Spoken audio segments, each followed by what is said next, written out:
Voilà une résolution qui ne sert strictement à rien.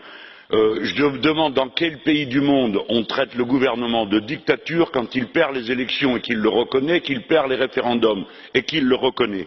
Dans quel pays au monde on est d'accord pour soutenir un opposant qui stocke chez lui des armes de guerre et des bombes? Si vous faites ça, alors préparez-vous à traiter de prisonnier politique n'importe quel terroriste que nous avons arrêté.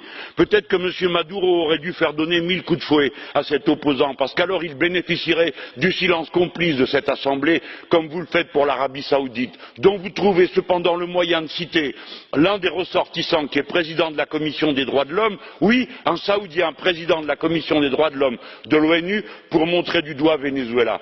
La vérité, c'est que vous ne vous occupez que de ceux qui défendent les pauvres pour les fustiger et les discriminer. La vérité, c'est que tout ceci participe à une entreprise de déstabilisation organisée par les États-Unis d'Amérique, qui font des coups d'État institutionnels comme ils l'ont fait au Guatemala, comme ils l'ont fait au Brésil, comme ils l'ont fait au Honduras, et que tout ceci n'est qu'un moment de propagande internationale de l'OTAN et des États-Unis d'Amérique. Ça ne vaut strictement rien, et je dis la colère de ceux qui aiment les gouvernements qui défendent les pauvres.